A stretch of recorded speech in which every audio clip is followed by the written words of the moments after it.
Welcome. This will be my video on the 1997 movie Jackie Brown. I'm going to start with a review that's going to have zero spoilers, and then I'm going to get into what I call the thought section, where I spoil everything about the movie, but not any other piece of media, at least not without verbally warning before I do so. And yeah, we are closing out Black History Month with what I would argue is the most appropriate Tarantino movie to do so that I haven't already done a video on, and it is appropriate, I think, that I'm doing it so close to Women's History Month, because the yeah, it is very much also about, it's in part about black people in general, but it is very much about the struggle of black women. And yeah, continuing our Tarantino theme, roughly one of his movies per month. And this is right. The movie's rated R, so will this video be. And while I do love this one, this does come with a few caveats. I would say that of all of his movies, this might be the one where it's most the case that I really have to be in the mood to watch it in order to sit down and watch it, which there's something in all of his movies where it's like, okay, if you're not, if you're not in the mood for violence, you're not, sit down and watch a Tarantino movie, but this one even more so. And I think I will... Oh, this is a good time to note. Right, and okay, so yeah, realize how this looks. I try to be aware of optics. I am not saying that I need to be in the right mood for it because it deals with African American culture. I've just mentioned, Django Unchained is referenced. Django Unchained, that one, if I'm in the mood for Tarantino, I can definitely watch that one. And it's also not because it's about a woman, because Kill Bill, both of those movies, are also ones that I watch more frequently than this. I want to note that as a cishet white man, I am obviously not going off completely first-hand experience when I discuss issues faced by African Americans and women. Everything I say about those, about the things they go through, I base on what I have heard from members of those communities. If you look in the description box, there's a link to a Google Doc that has, I'm afraid not all, but several of the YouTubers that I listen the most to learn about, it has the various ones, not just the ones that are relevant for this one. And I would urge you to please listen more to those voices than to mine. Part of why I make these videos is that there are a number of cishet white men who will not listen to members of those minorities, and I hope, with this I can help them appreciate these things, and that eventually they will come to a place where they do listen directly to those minorities. I am absolutely not trying to speak over any member of any minority. And I guess this is a good place to recommend, if you haven't already watched, the... Let's see, so it's called the Like It or Not. You know what, I'm gonna make sure to get the exact detail. So yeah, from the 14th of February, and it is simply called Like It or Not, 2/14/2026, by Rebecca Azor. In general, an excellent YouTuber. Do note it is at times upsetting because they are talking about ice. And yeah, I think that does bring us nicely to the so this is one of those cases where a lot of the time, I would argue most of Tarantino's movies, he manages to help really define the way we think about, certain actors, certain genres and subgenres, plot lines and such. It's not that he brings in stories that we've never ever heard at least a version of before. Like, some of the time maybe, but a lot of the time, he borrows, and there's no shame in that. Right, this video will build on what I've said in other videos on Tarantino. I tried to lay all the groundwork in my video on Reservoir Dogs, since that one does feature a lot of his strengths on full display. This one does do its some for actors, but when it comes to the subgenre, because this is in some ways a heist movie, and it is, it's not a surprise that it's a crime drama. It's Tarantino, but heist movies around this time, I would not really say this is the best one. Like, if you want your mind fucking blown by a 1990s heist movie where Robert De Niro plays a significant role, you're gonna want to go with Heat. And if you're like, okay, I need some fucking Elmer Leonard adaptation, hook it to my veins, from the 1990s, Michael Keaton playing Ray Nicolette, in some ways, Out of Sight is the better movie, which I don't think there's any shame in not being as good as Steven fucking Soderbergh. And I will briefly acknowledge, I am not saying that Jennifer Lopez's performance in that is quite as good as the cast of this movie, even though that is one of the ones where she did reasonably. It's that and U-Turn are some of the ones where, like Gigli, stay clear of that one entirely. I don't offhand remember. I don't think she was amazing in Anaconda either. Anyway, I'm getting gabby. It's Tarantino. He does that, I don't really have any problem with her acting as like a general thing. Anyway, I mean, if we're talking like this sort of, Latina actress, like Rachel Zegler has impressed me significantly more than Jennifer Lopez.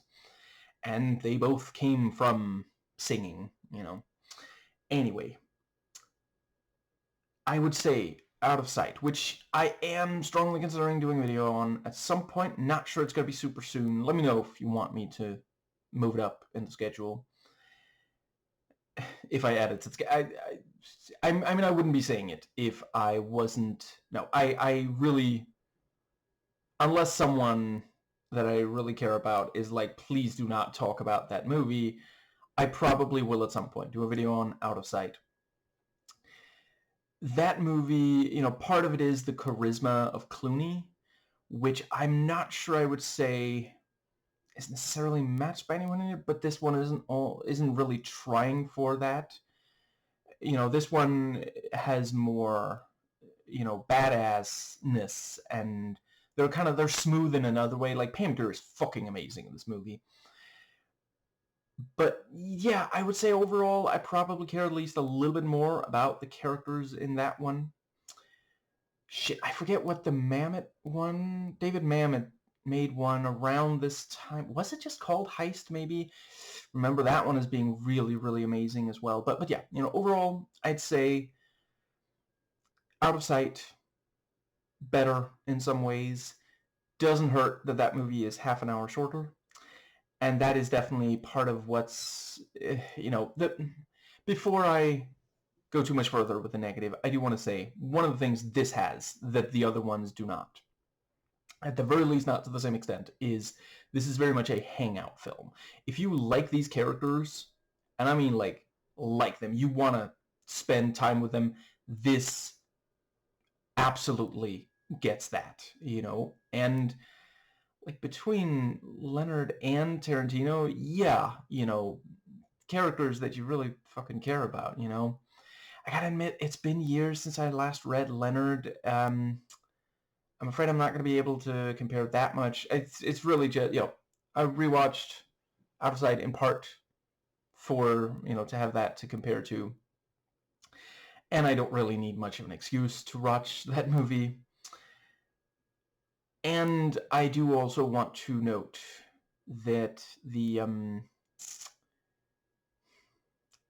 when I talk about, you know, so this movie is just short of 2.5 hours. I want to note, because sometimes people assume, because of my age, perhaps also gender, that I can't sit still for a long movie. And I'll acknowledge that there are cases where that's true. But I try to be open to different movie going experiences. Like, if I can't sit still for a movie, it's probably because far-right politics or something, you know. It's the kind of thing of like, yeah. But I will just very briefly establish my bona fides. So just yesterday, I think it was, my dad and I watched the Andrei Tarkovsky movie, one of his masterpieces, Andrei Rublev. That movie is just short of 3 hours. It is also more about like character than plot. And, you know, I have encountered people who find that movie boring. I suppose I understand why. Like, it is very much, you know, if you're not comfortable with something like that, then the movie is, you know, I would say if you're gonna go for one of his and you're slightly torn on, you know, it's kind of long, I would say Solaris is the one I personally get more into.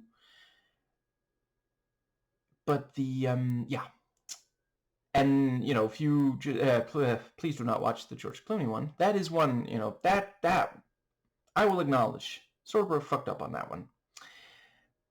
But if you just find you cannot get, you know, into, like, I get it, you know.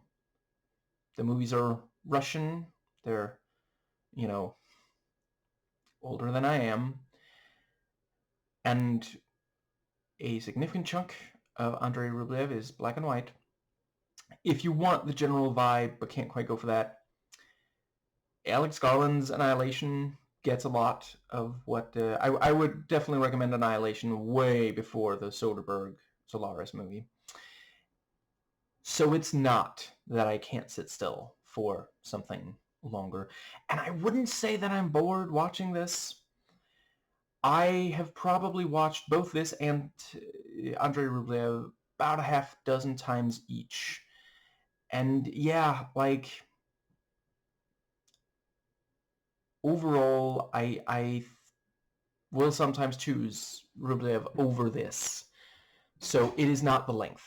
And it's not that, oh, not that much happens, you know.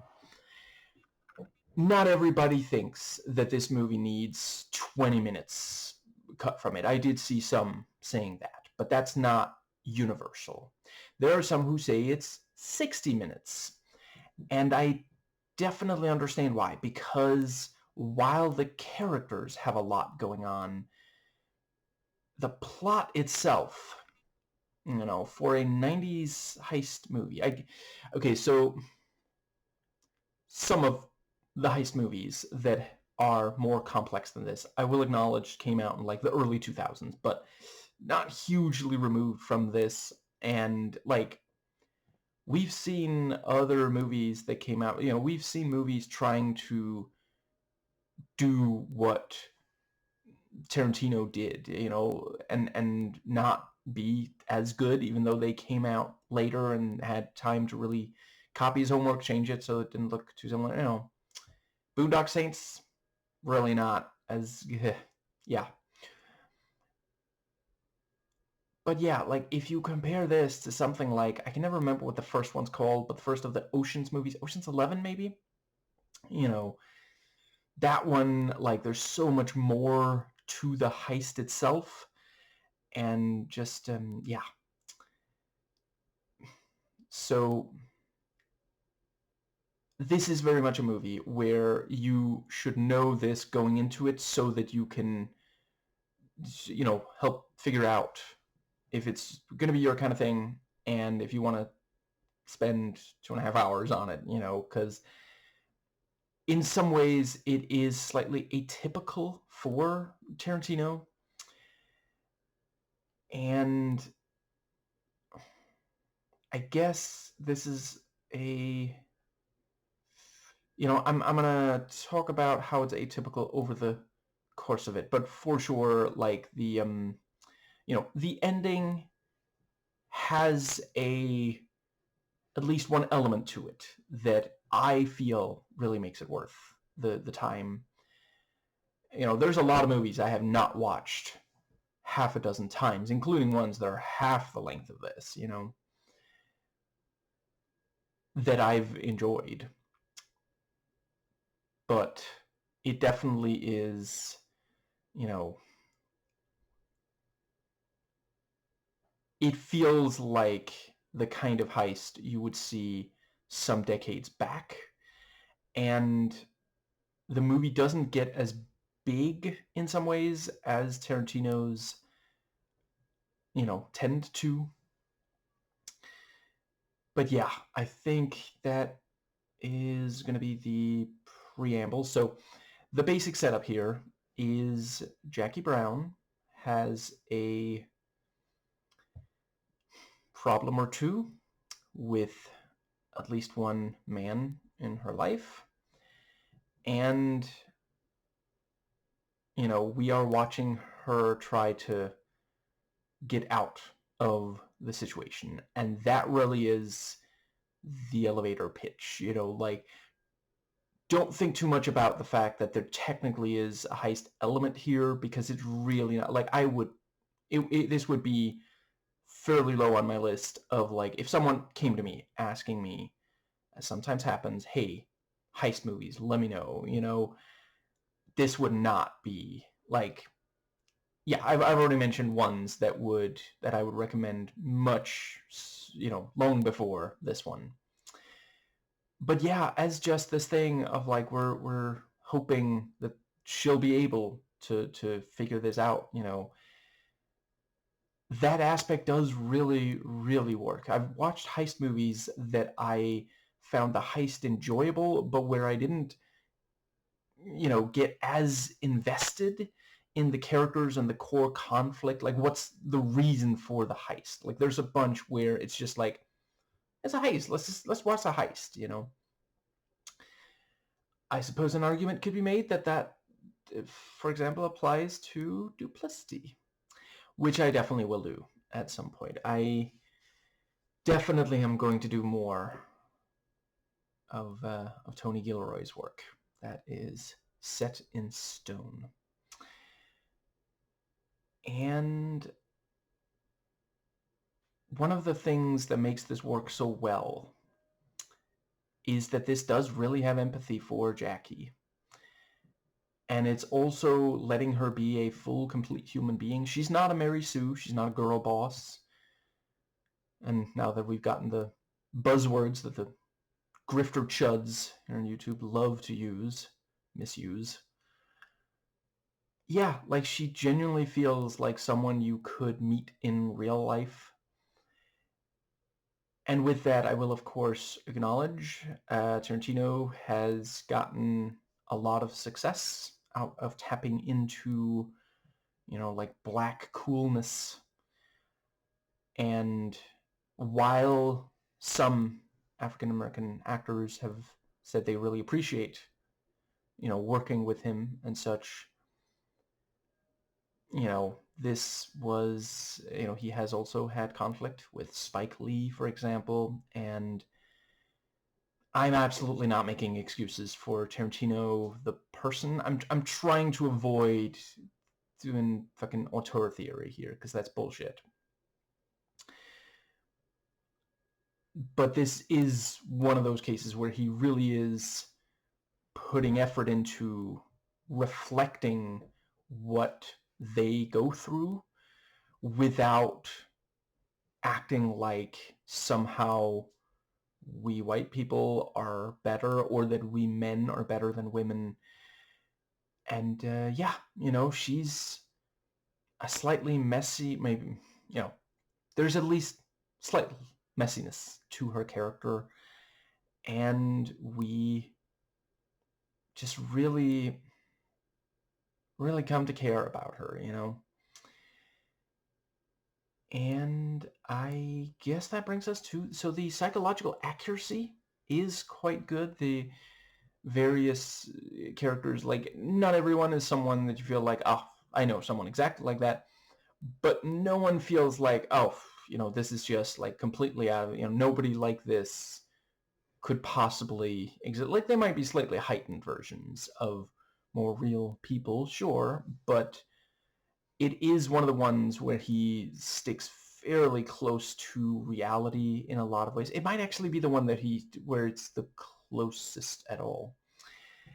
And yeah, as per usual, characters are, a lot of them at least, are criminals and or law enforcement. And yeah, he continues to have compelling stories to tell about them. And, I would argue, I don't think there's really any two of his characters across, 9 movies or something, he counts them a little weird, that it's not really, there's not really two that are just the same. And the authenticity is very strong. Like, you really get a sense of location and of the people, the types, and why they are how they are. Like, and this is also one of those cases where you really get to know a lot about the people and their interpersonal relationships, like, more so than a number of others. Like, honestly, this and Kill Bill is technically 2 movies, so that's, yeah. There are other of his movies where some characters just don't have that much, and some of them, like, we learn important and interesting things, but we don't end up spending that much time with them. I suppose this is a decent time to briefly bring up, I do realize, like, Pulp Fiction is also, like, around 2.5 hours. Part of that is that there's more different plot threads, and the aforementioned, that's one of the movies where, at least at times in it, Tarantino goes big, more so than this. And the level of detail is great. Like, you really, by the end of this movie, the people and places and the details of the heist. Like, forget the fact that right now I forget if it was based on a novel or a short story, but I feel like I could write a fucking novel after watching this, like a novelization of the movie. And yeah, as far as tone, a good amount of time, it's got the grit that we know from Tarantino, and there's also some of the kind of goofy sense of humor and sensibilities and such. And yeah, so once again, it's been a long time since I read Leonard, but from what I recall, this does really capture the kind of tone and vibe he goes for, and the characters feel very much like his. That's something that is captured in both this and Out of Sight. I would like to watch more Leonard. I think those really the only ones? I forget. Anyway, my wrists are too fucking sort of check right now, but I think at least one of them is the 3:10 to Yuma. I gotta get around to watch that fucking movie. And yeah, so the dialogue is also very true to, there's a lot of typical Tarantino, and from what I recall, also Leonard. And yeah, you have, little things like how Tarantino will have characters like distinguish between, there's one point where someone is, wearing something, a nice article of clothing, and someone tells them, "It looks good on you," and then they respond, "And I look good in it," or something. It's possible I accidentally swapped those around, but the distinction there, it's very Tarantino-esque. And yeah, like people talking about pop culture, about the situation, about their personal philosophy, about their background, stuff like that. And as usual, it's written and delivered really well. He assembles a great cast. And yeah, the direction, this is one of the ones where we follow one specific overall plot for the longest, with the least amount of digressions or like subplots or such. Like there's multiple characters involved, but it doesn't really have a lot of other kind of, which, like in some ways this is like if Reservoir Dogs, got its fucking pulse under control. That's not a criticism. And, was, I don't know, fucking hour longer, but it's very unlike Pulp Fiction, which has multiple storylines,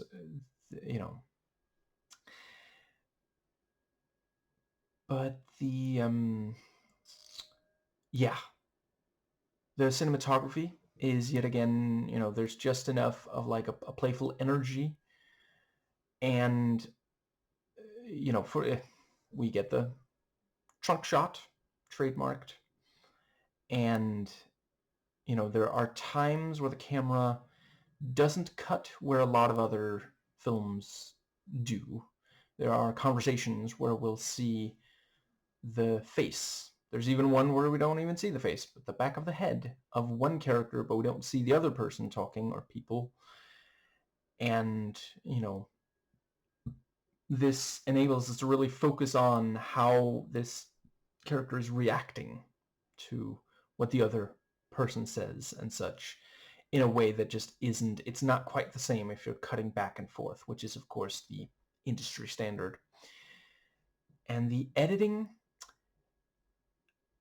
I want to acknowledge that there are definitely places where you could see, okay, you could have trimmed some of this down. Like people with, there's one part where a character calls someone else, and essentially what they're trying to convey is, I am waiting outside, I'd like you to come out and join me. But instead, they shoot the shit for like 2 or 3 minutes, and there's a bunch of stuff like that, With that said, I don't personally think it needed to be trimmed down. It does just mean that it is a little harder to recommend than most of his other work.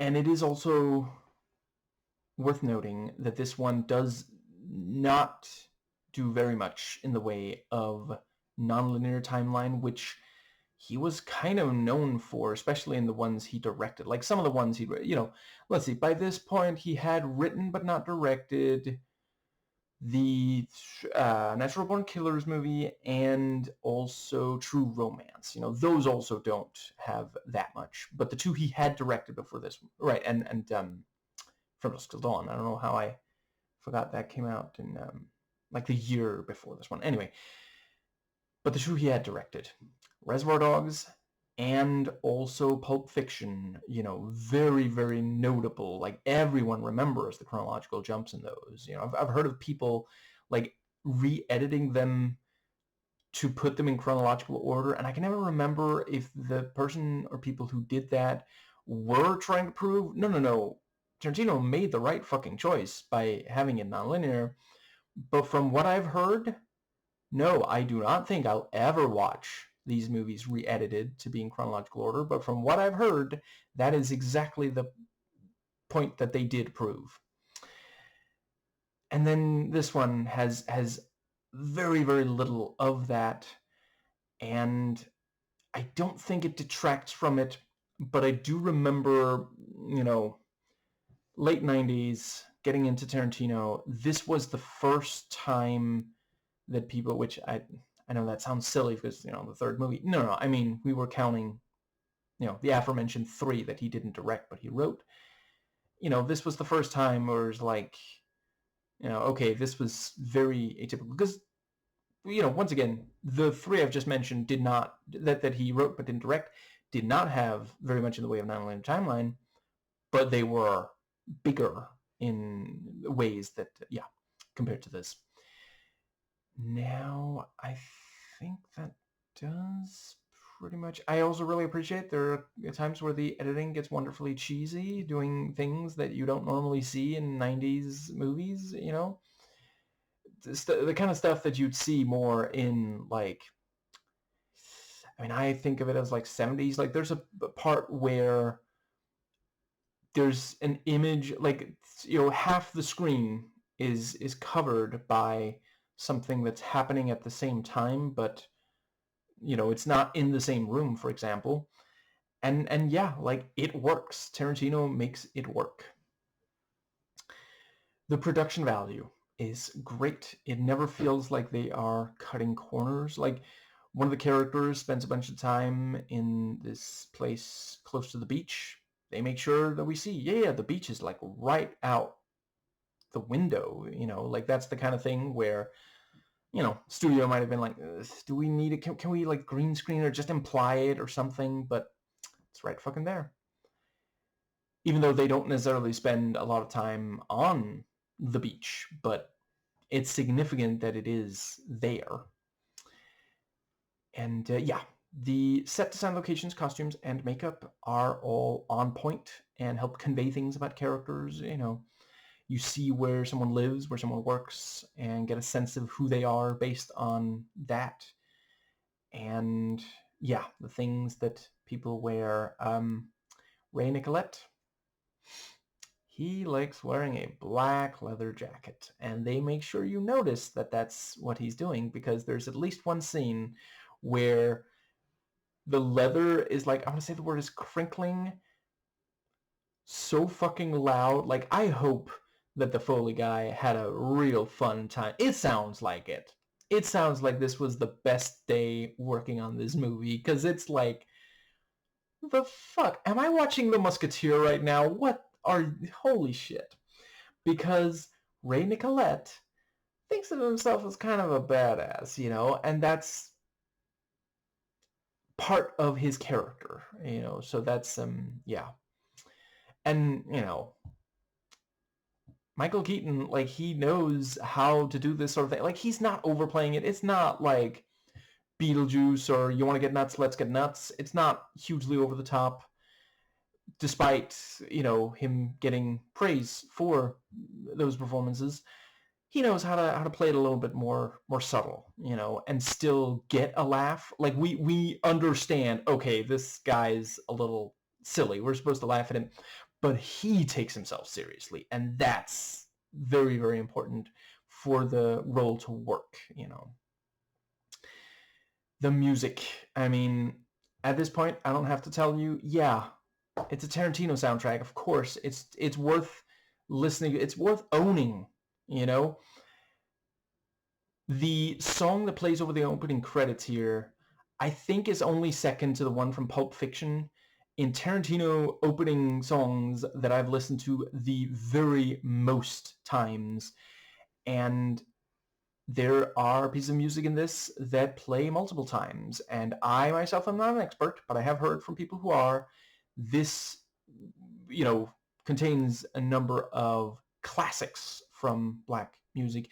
And certainly it is all spectacular, And yeah, it uses music really well. There's, yeah, there's at least one piece of music that's played more than once, and the context changes just enough that it means something slightly different. I really appreciate that about Tarantino and the way he uses music in these, because like there are a number of filmmakers, perhaps especially today, who are like, no, we have to, we have to pick a new song, and then we'll play 1 minute of it so that the audience is like, oh, that's a cool song, and go buy the soundtrack. And then you have Tarantino, it's like, no, let's just play the fucking song, let's play several minutes of just amazing music, like, because it's not boring. The movie doesn't stop just so we can listen to music. There's something else as well, And the sound design, I already mentioned the leather, but in addition, there are other things that are just, and sometimes it's real subtle and spoilery, so I will not go more into it here. So yeah, there's a good enough variety to the characters. Like, none of them really blend together, even the ones who are like acting together most of the time. And I mean like in cahoots, not performance on a stage or something. Which does lead us nicely into the acting. So I already said Pam Grier, like, it's no fucking wonder that this brought her back. And that is genuinely so cool. That is something I do really appreciate about Tarantino. This helped bring back Pam Grier and Robert Forster. And yeah, like, I remember seeing them pop up in a bunch of stuff, right after this. And it wasn't always amazing, but it was really great that they were getting work again, because they deliver such compelling performances here. Both of them, you can't really take your eyes off them. It's yeah, Hollywood and show business in general, so fucking ageist. That's something they really need to work on. And this is one of those movies that proves, hey, people do still want to watch these people, when they're this fucking good. I will admit, I have not really watched Pam Grier's, stuff from before this, and I would like to. I cannot guarantee I'll do videos. I do not feel qualified to talk about, blaxploitation. So that's but it is really, really cool. And yeah, in some ways this is modern blaxploitation, neo blaxploitation, which I appreciate means that an argument could be made that it should have been directed by an African American. And I,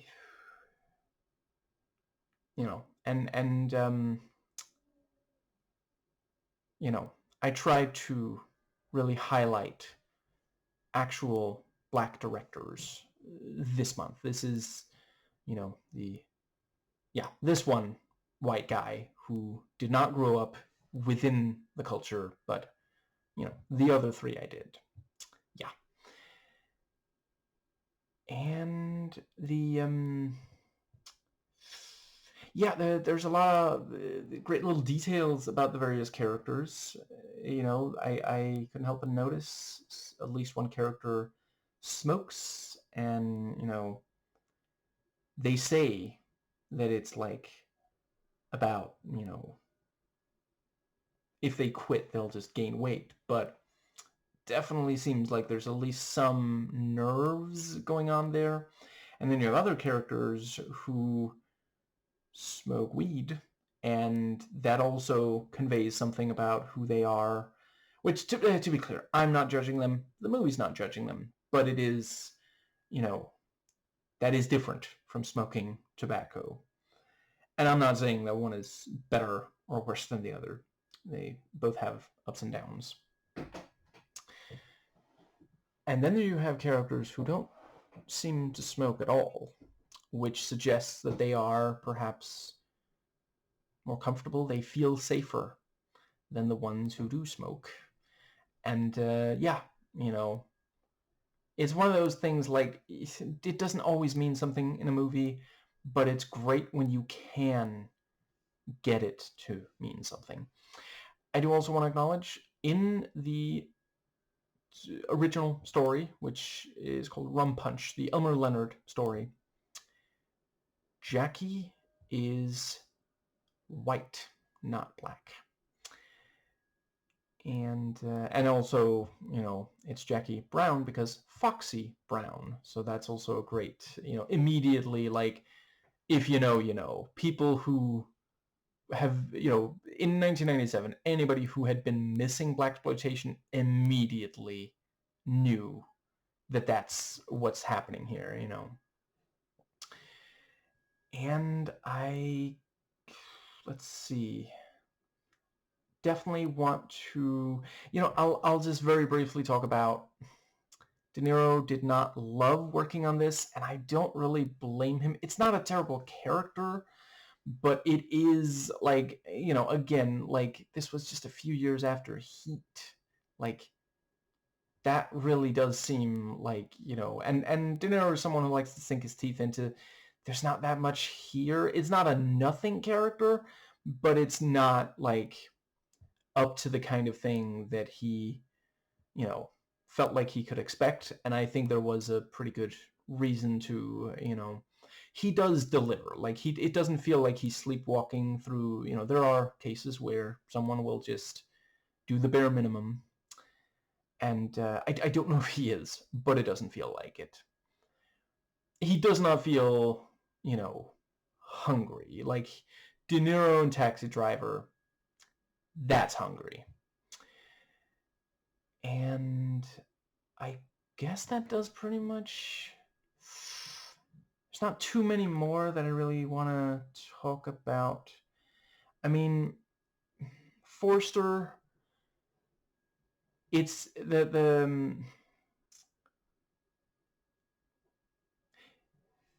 one of the things going on with both Forster and Greer is that they do bring age into it, and it's right there in the script. It's not just like their performances, but there's a scene where they talk about, that's another thing where there's a Tarantino-esque distinction. One of them asks the other, how do you feel about getting older? And then the other one says, I don't think you look old. And then the first one says, I was asking you how you feel about yourself getting older, And apparently at least some of that was indeed added by Forster. He talks about doing something about his hair. And both of them, like, they had a bit of a break. They maybe weren't sure if they were going to work Hollywood again. And so, you feel it here. Like, they don't feel out of practice, but they are bringing the weight to it of, they are not going to be around forever. I'm not saying they're like 2 seconds away from croaking, but if they don't do something now, that might be it. They might never have another chance. And that's, again, something I really, really appreciate. And that's, sometimes Tarantino likes to focus on really young characters, protagonists and such. I really do appreciate when he does something like this and actually says, no, Jackie is 44 years old. And the Forster character, Max, is 56. And you can tell.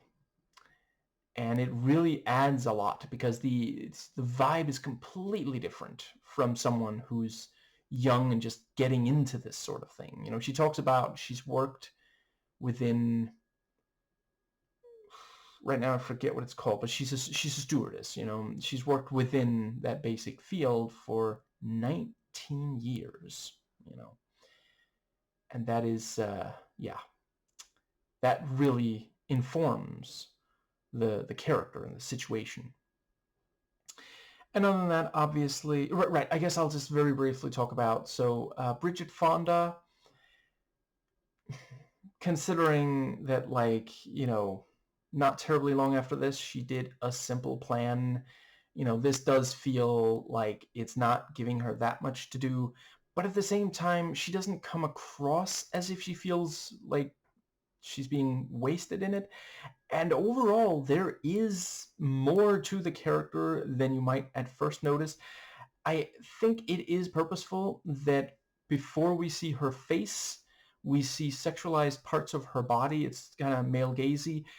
I think the idea is to convey that people see her looks before they see her brains, and it can sort of have the impact on the audience as well. Like, it is very careful. You know, if you haven't already watched Lindsay Ellis, The Whole Plate, talking about the Transformers movies. No, you don't have to watch those movies. I haven't. I probably won't. I have had more than my fill of Michael Bay. I think, what was the last one? I think it was The Island. I watched everything he directed up to and including The Island, and then I was like, you know what? No mas. But in one of those videos, Lindsay Ellis talks about that if the character is saying, if a female character is saying that there's more to her than meets the eye, but the camera is ogling her, people are not going to listen to the words. They're going to take away that this is someone you should not take seriously. And this movie is very careful to not fall into that. And it was made before those movies or that observation by Lindsay Ellis. You know, it was already, you know, like a lot of feminist thinkers have pointed out how difficult it can be for, you know, women to be taken seriously once a man sees her as an object, especially a sex object. And yeah, you know, when we get more depth to her, the camera is not ogling her body. And yeah, other than that, obviously, Sam Jackson, you know, this is one of his best. You know, up there with Pulp Fiction and Django Unchained. It really is just, yeah, he 100% gets what this character is and gives so much to it.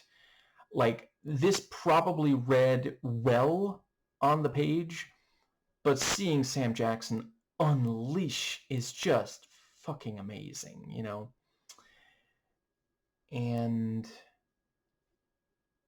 it is great the way that the intensity that he is famed for is still there, but it is somewhat sparing, like Pulp Fiction and Django. You know, it's not that he's constantly shouting. You know, there are times where they'll have Jackson just like constantly at an 11.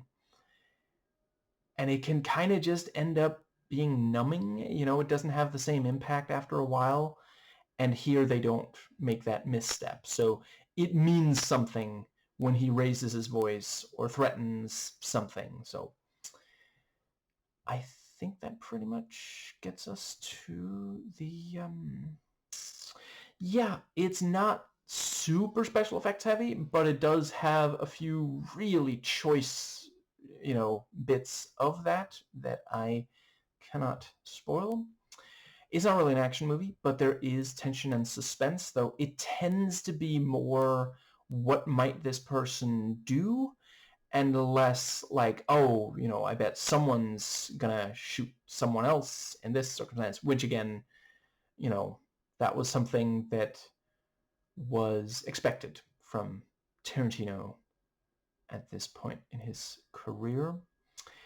The comedy, I don't know if all of the weed jokes hit. I think that is something where, you know, if you were going to trim something out, that might not be the worst to go with. I'm not someone who, like, minds that sort of humor.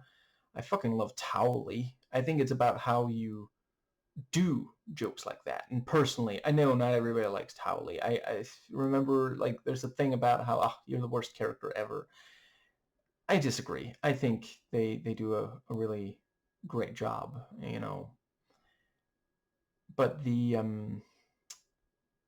I don't know, the fucking intervention episode slays me. But here, I don't know, it didn't always completely work.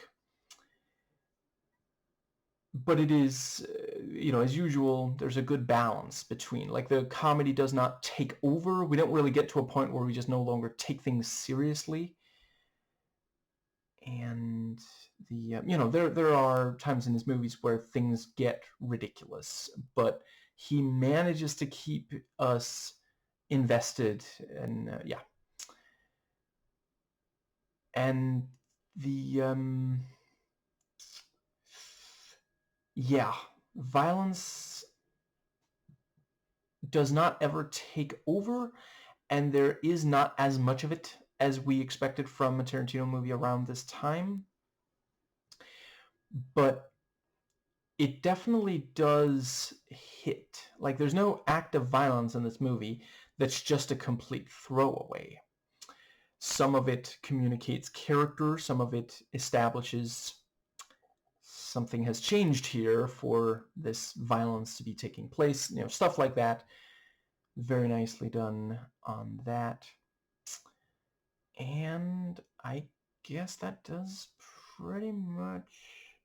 Yeah, so, overall, I rate this 7 reasons why I'm really, really glad Pam Grier and Forster got to, got some career renaissance out of 10. And that brings us to the thought section. So apologize for the clackety clack. I think I will start by noting just the intro. I love that they bring it back there at the end, and the way that they bring back both the song, plays at the very start over the opening credits, and the very end right before. Well, let's see. I think it does play over at least some of the end credits, maybe also, but they also bring back the shot of her walking into work. And there at the start, it's kind of like, well, plaster a smile on because the airplane passengers expect it, but it's like, it's just a job, it's not a fucking calling. And then near the end, there's the tension because, like, she might actually fucking make it, The difference between going along to get along and going out of your way to make it big. And the song is fucking amazing and really just immediately sets the tone. You understand, this is about, she's struggling. She wants to get out of this situation, and there at the end, she's not just, at the start, she's not listening to it. It's just, it's non-diegetic, but there at the end, it is diegetic. She's listening to it in Ordell's car, and, we see her face, and the way that it just stays on her, doesn't cut, and also, as usual, we have some great long takes. But the, we see her face as she's, she is also, she does feel bad about Max, but she comes to realize, I fucking had to. What choice did I have, And she starts,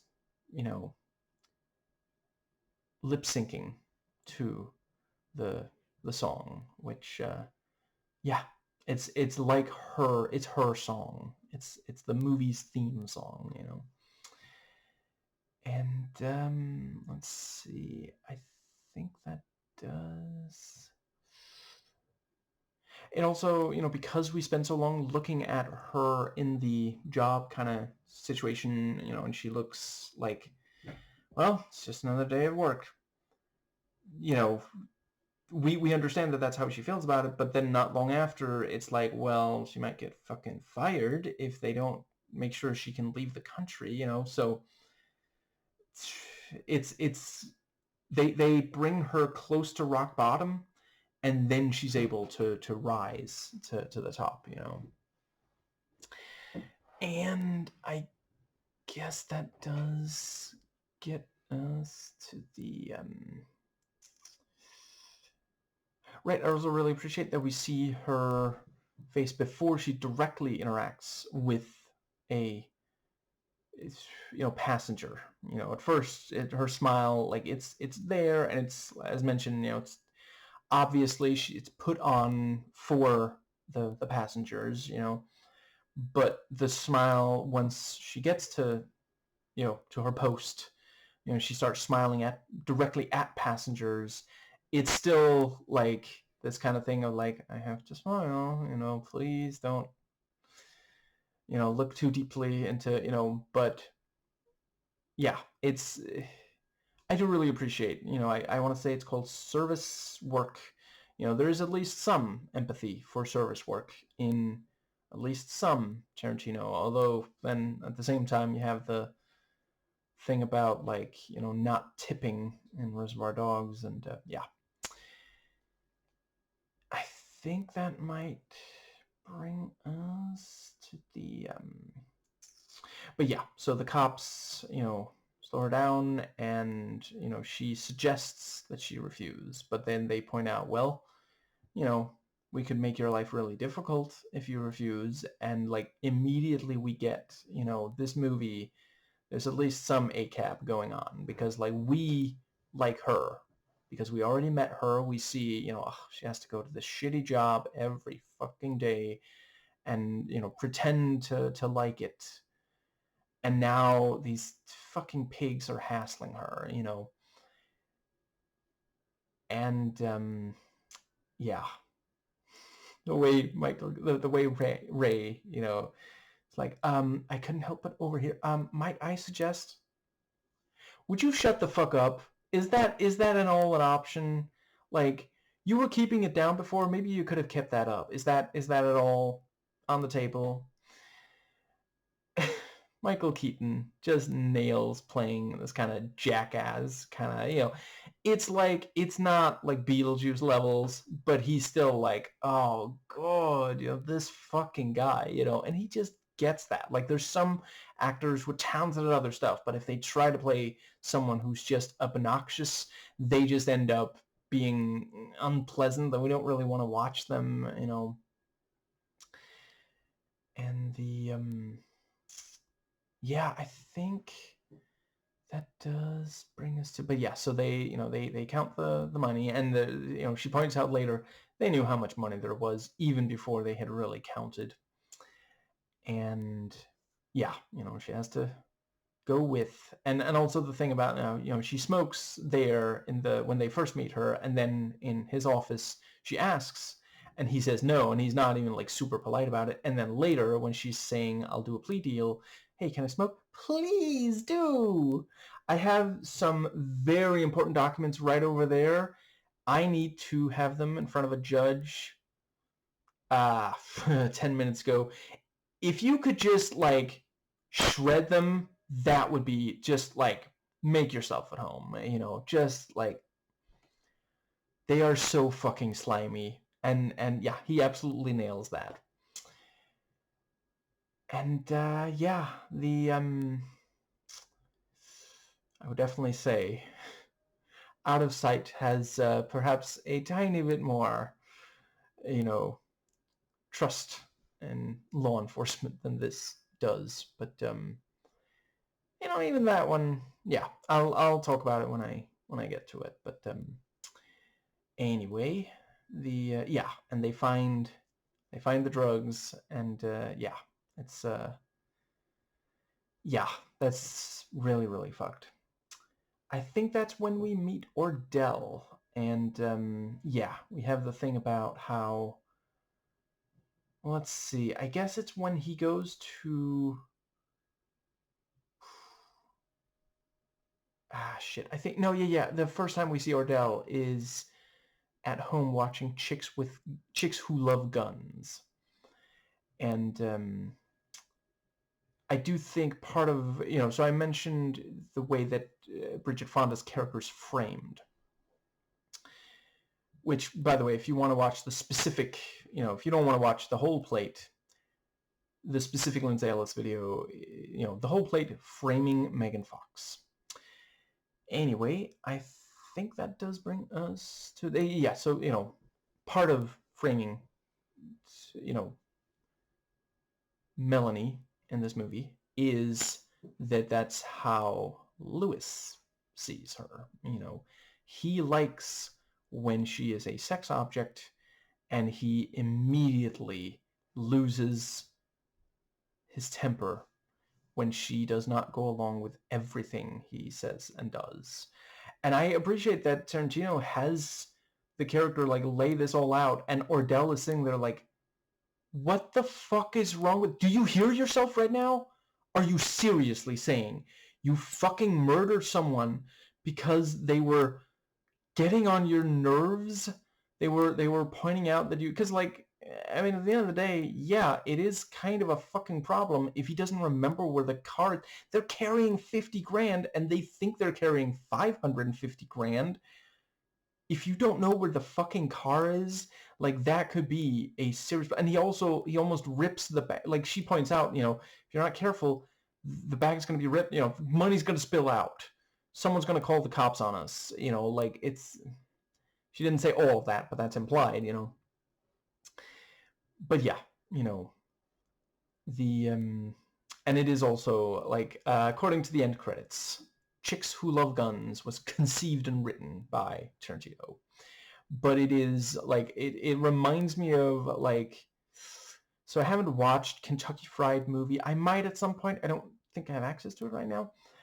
I have watched Amazon Women on the Moon, and it did remind me of some of the, this kind of satire over American society. And yes, Amazon Women on the Moon, at some point I will do a video on it.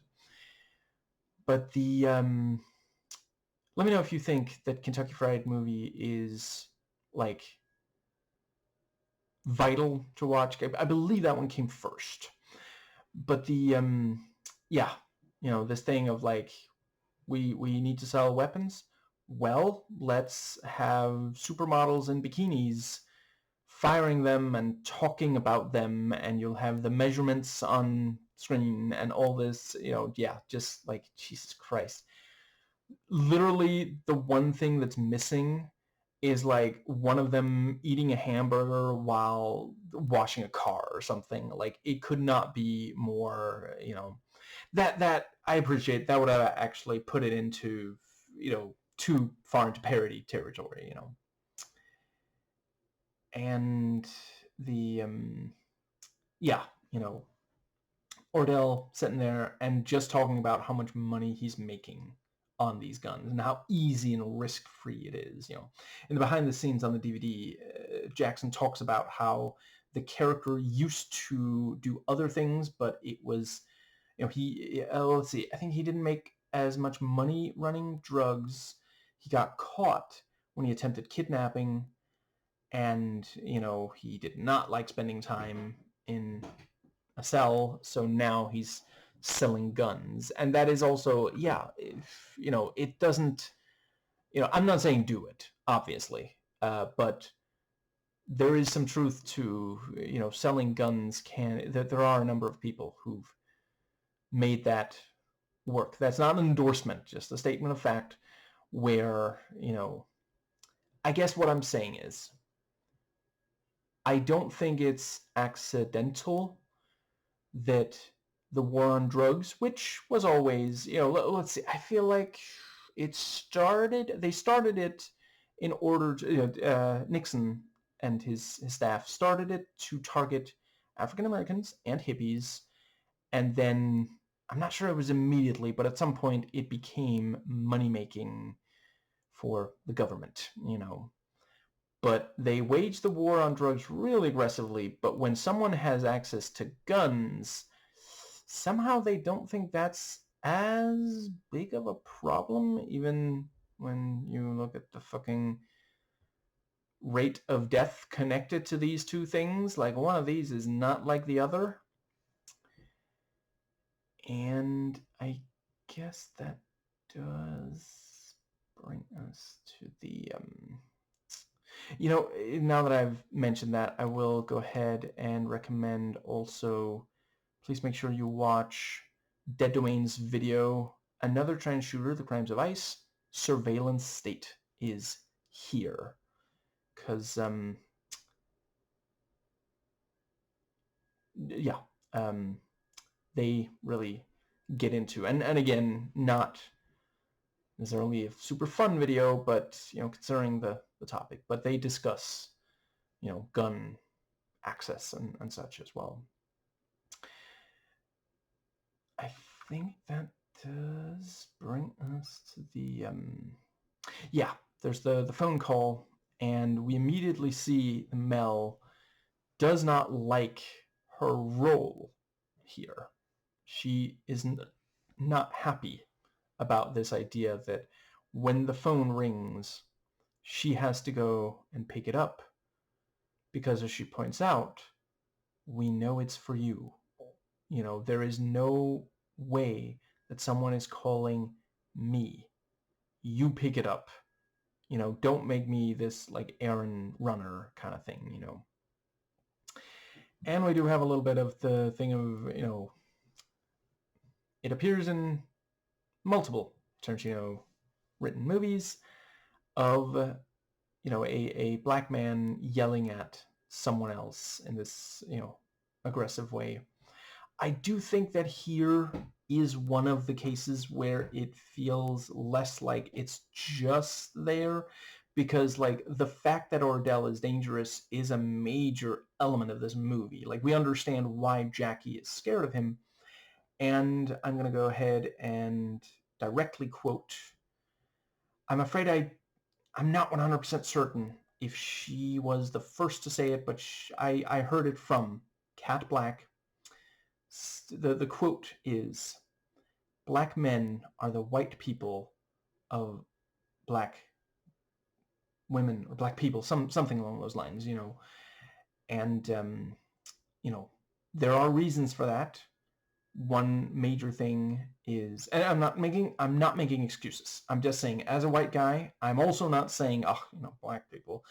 I'm saying because black people were dehumanized back when slavery was legal, you know, outside of prison, where somehow it's still legal, and then suddenly white supremacist law enforcement started putting black people behind bars for a very long time for literally harmless things. Like, I don't know, it just feels like there might be some kind of connection there, and that is also a connection that I learned about from listening to black leftist YouTubers. I think that particular one was FD Signifier. If you haven't already, make sure you check him out. Absolutely amazing.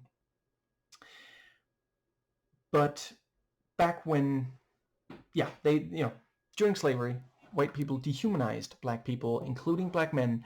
So there are a number of black men, and black masculinity is a very complex topic, and I'm not going to be able to even scratch the surface here. That is definitely something where FD Signifier is 100% where you want to go for really in-depth, intelligent discussion of that.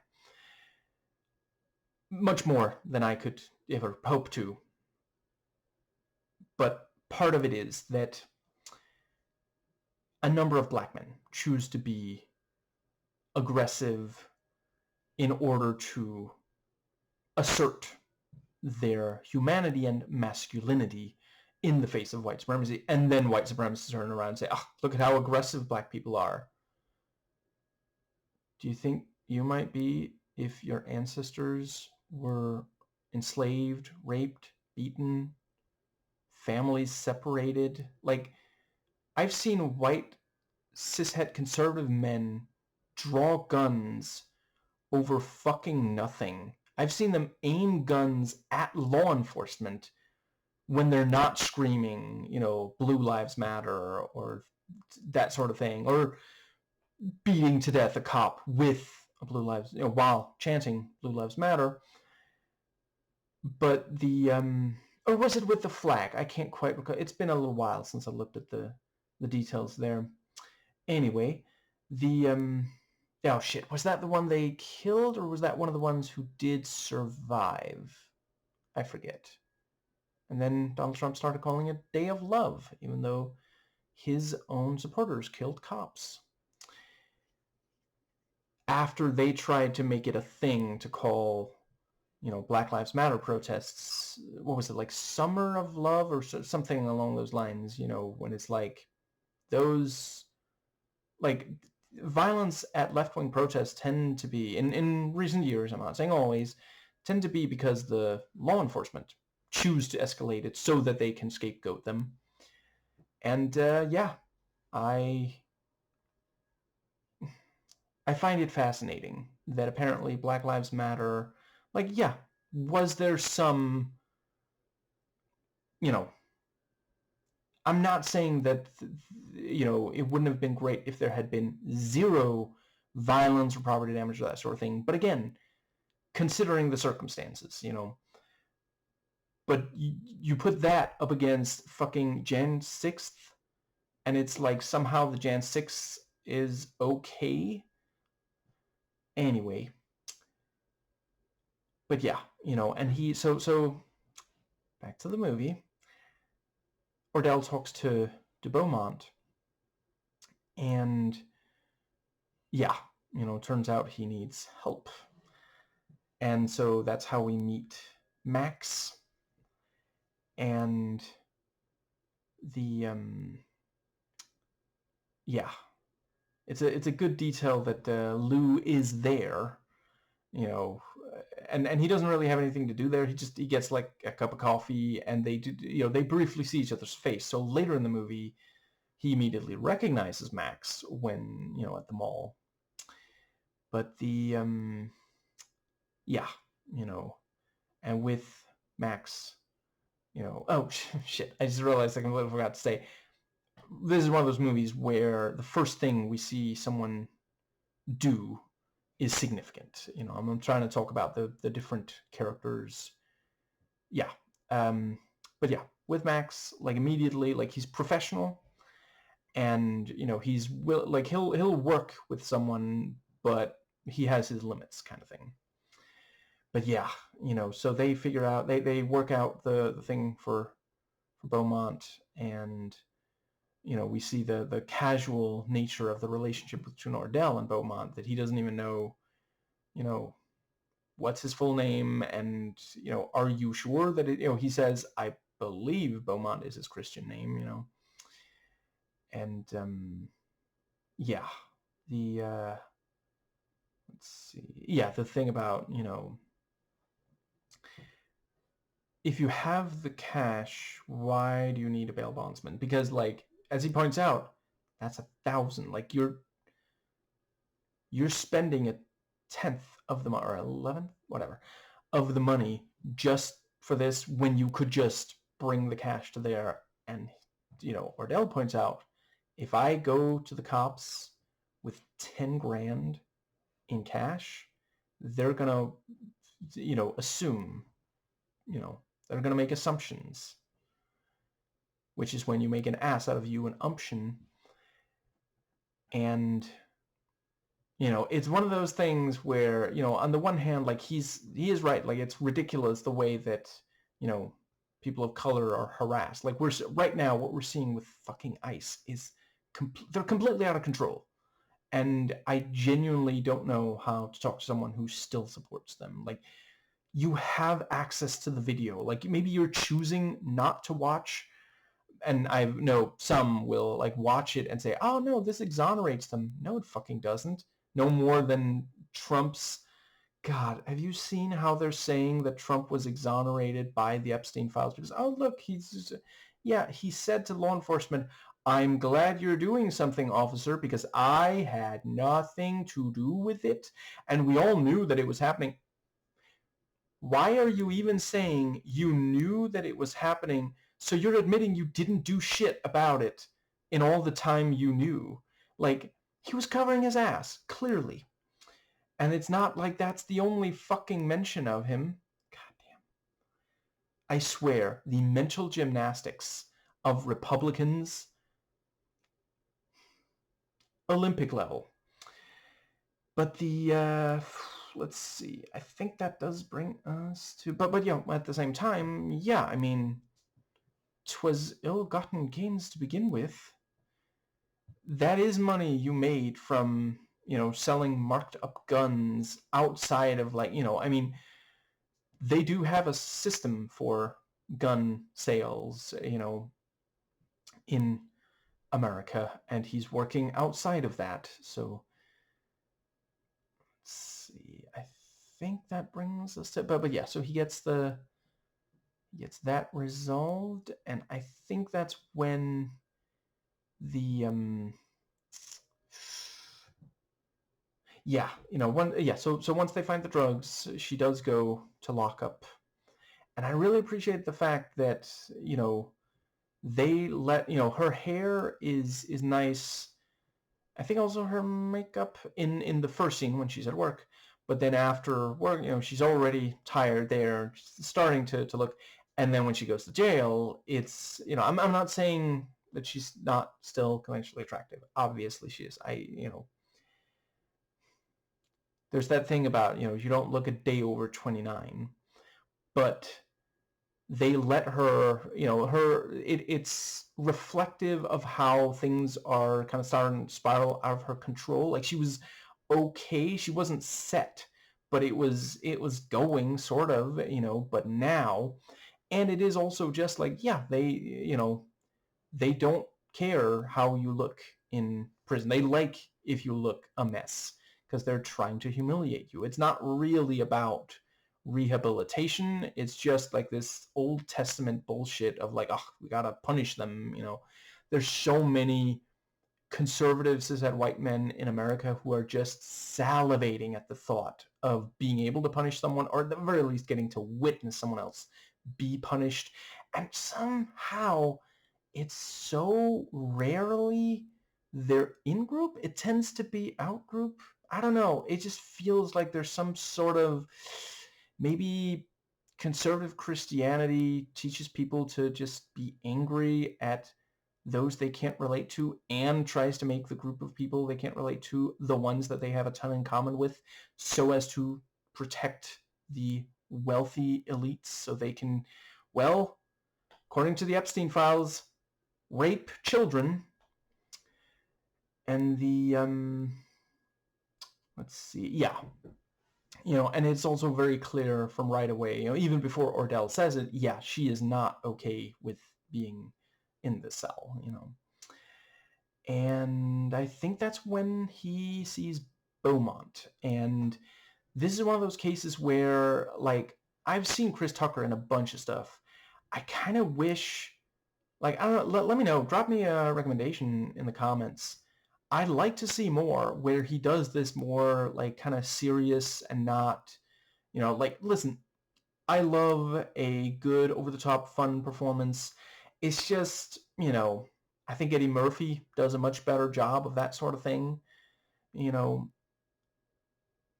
and yeah, but this and Silver Linings Playbook, Tucker genuinely does do a really, really solid job as this, yeah, but yeah, the thing about how, he, the way that Ordell gets him, this thing of like, okay, so I'm sorry to put you in this position, and then like 5 minutes after he says that, maybe less, he's shooting him to fucking death, like, just, yeah, he knows how to talk to him, because, like, if he shoots him in his own home, in Beaumont's home, someone's gonna, hear that, call the cops, maybe get a good look at Ordell, and that's him fucked, but this, it sounds plausible. I really appreciate how plausible the lies in the movie sound. Like, by the end, you feel like, okay, now I know which parts were lies and which weren't. But every time someone lies in this, it's like, I mean, shit, maybe, and for a lot of it, we don't know who's lying and if they're telling the truth, but yeah, this thing of like, okay, I'm meeting someone new the first time, I guess that's redundant. You know, just intimidate them. And again, we have the distinction, you know, just, you know, load the, you know, to cock the gun to show them we're serious. I'm not going to shoot anybody. I didn't tell you to shoot someone. I told you to cock the gun. And it's one of those things where, you know, yeah, Ordell is being very specific in how he words things, but at the same time, like, yeah, a lot of us, you know, if someone told us, you know, okay, do this thing that readies the gun to be fired, our thought is going to be, so you want me to shoot someone, you know, so very nicely done on that. And yeah, you know, trunk shot, and this is, again, one of those cases where there actually is someone in the trunk. And yeah, he gets him in there, and as soon as he, you know, yeah, he almost immediately slams it shut and then doesn't apologize, even as Beaumont is like complaining. And instead of the camera cutting, it follows the car and shows like, yeah, he drives like, I don't know, 100 meters or something. It's nothing, you know, just a place that is slightly less, you know, yeah, not quite populated like the other one, and then immediately shoots him, and that's it, you know, because it's, you know, they you know, it's not super difficult to tell that it must be Ordell, but like it's not enough to suspect him, you know, like what are you gonna do with that, you know? And then we have the, yeah, and so the sentencing, and yeah, you know, bail at 10 grand, and Ordell was watching it and goes to Max and gets the, you know, he tries to just change the bond, and is like, you know, well, it's 1,000. Yeah, I have your money. I'm not talking about that, you know. And I appreciated the detail that, you know, Ordell is talking about like empathy, and then Max is the one to bring up race, which, like, sometimes it's worth noting, sometimes when a cishet white conservative man is complaining about something, he's the one bringing up race. It's not other people, and then he'll pretend like, oh, you know, they make everything about race. You know, Ordell is talking about empathy, and then Max says, don't give me that white, you know, yeah, he mentions white guilt. And then Ordell changes his tone completely and says, okay, here's the fucking money. And, you know, counts it very deliberately. Like, I'm not going to give you any more money than what you're asking for. This is just transactional now. That's how you want it, you know. Because, like, he wasn't really making it about race. He, you know, he wasn't making it about Max's race. Like, he did mention that Jackie is black, but, you know, yeah. And I guess that does pretty much bring us to, yeah. And so Max, you know, goes to pick her up, brings in someone else, and yeah, you know, as soon as he sees her, which, once again, it's Pam Grier, so it is fair enough that, you know, yeah, he becomes infatuated with her. I hesitate to say falls in love, because I don't know if I would go quite that far, but he definitely does care about her, and that is also, you know, like he was just talking about, like, oh, don't white guilt me, but then he sees her and he does really care. And yeah, you know, she wants to smoke, and they have to go to a place to get some smokes, and she doesn't want to go to a place that has a lot of lights, because she doesn't want anyone to see her like this, you know. And yeah, and that's the part where she finds the gun, which she, when he isn't looking, swipes. And I guess that pretty much brings us to, but yeah, so, you know, with Ordell, like, we very early learn, if he thinks you are a threat to him, he will fucking shoot you. It doesn't matter how long you've known each other. It doesn't matter if that person trusts you. Like, it's a significant amount of trust to And Beaumont doesn't want to. It's not like he's like loving to go. He's like, I don't want to be in a trunk. And Ordell manages to talk him into it and then shoots him. So there was enough trust there. Like he wasn't saying I don't trust you. He was saying it's disgusting, and like I would not want to be in a fucking trunk.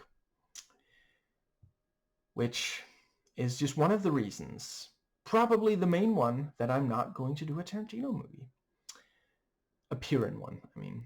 And yeah, I think that does bring us to the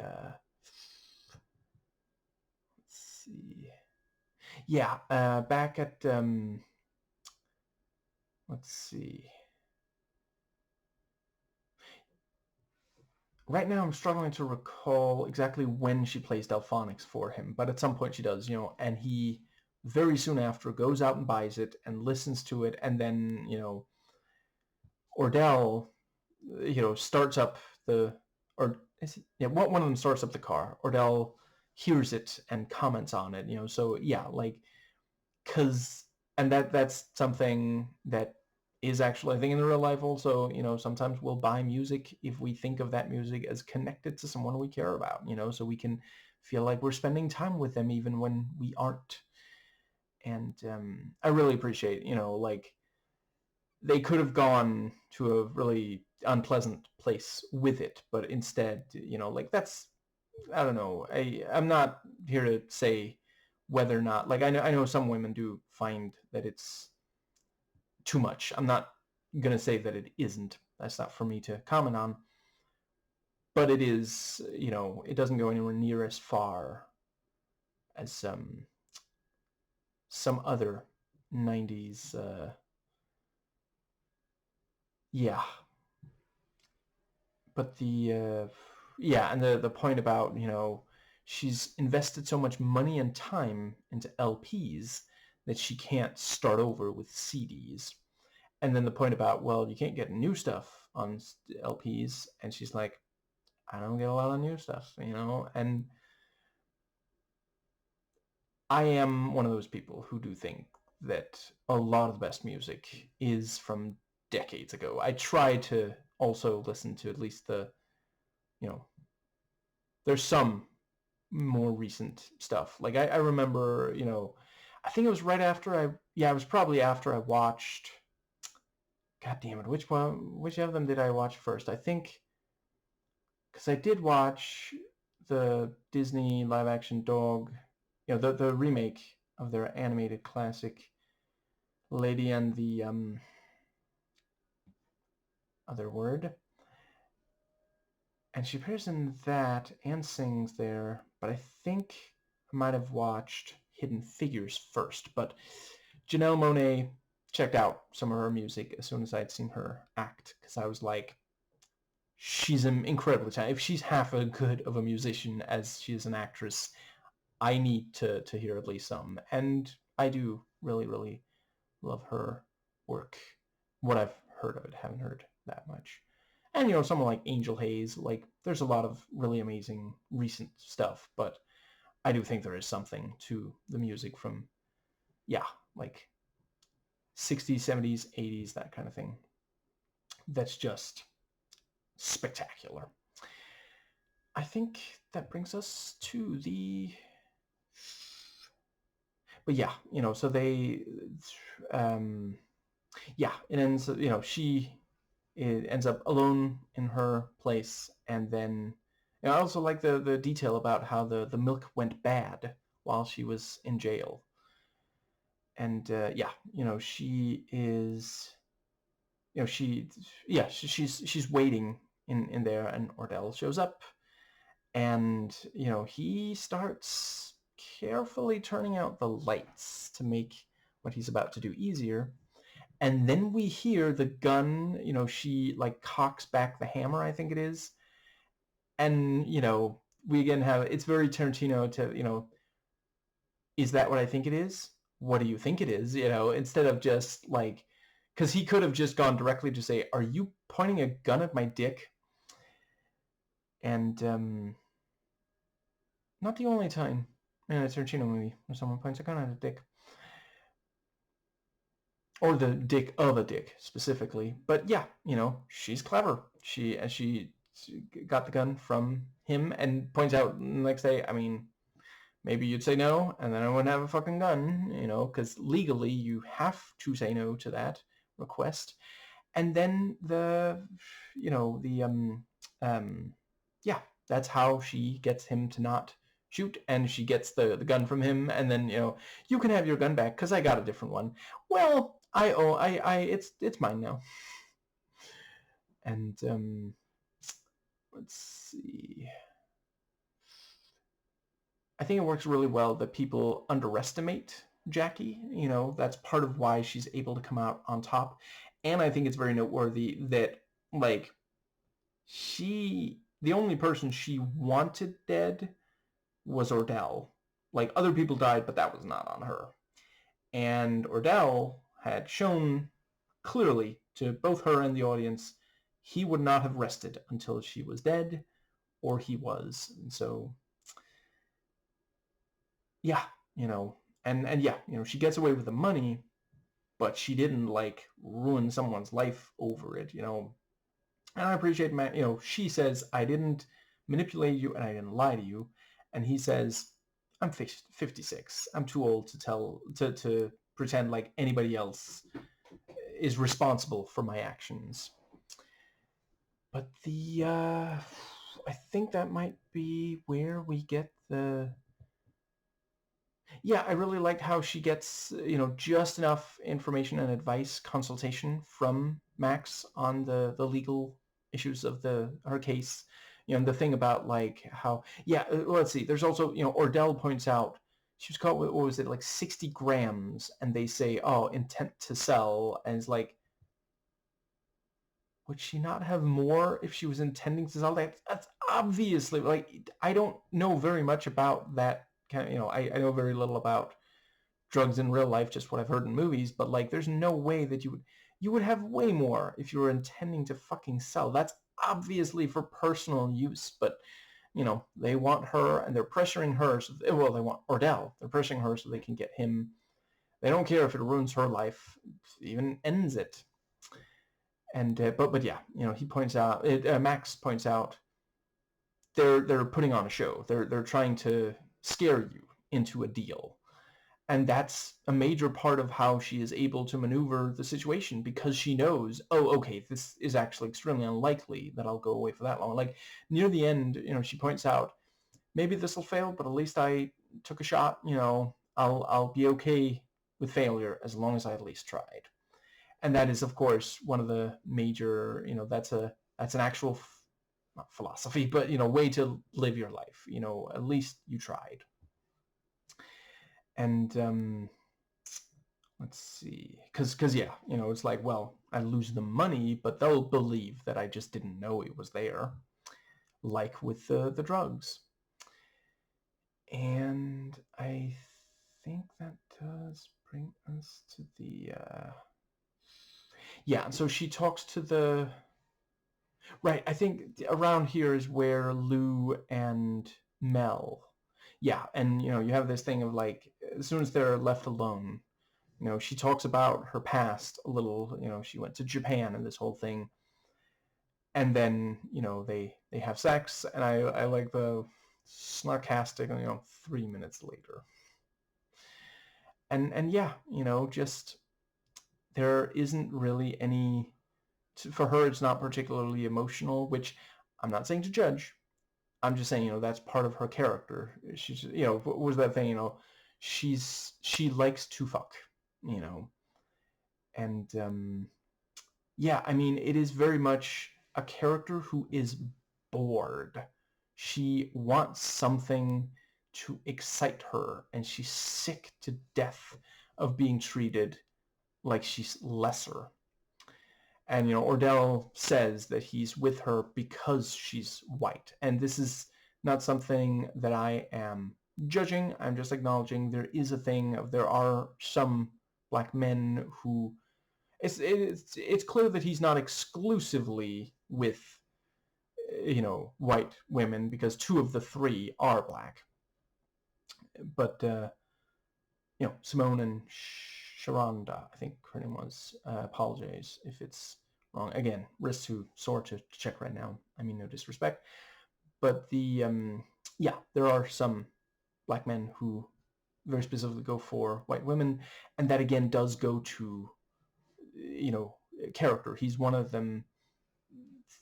He perhaps does think white people are better than, there is this internalized, it's wrong, to be clear. We are not better or worse than each other based on fucking race. Like, that's ridiculous. There's that chart someone made where they point out, hey, there's actually, our skulls do look the same. Like, yeah, they found some weird looking ones, but there's like more variation. Let's see if I can get this.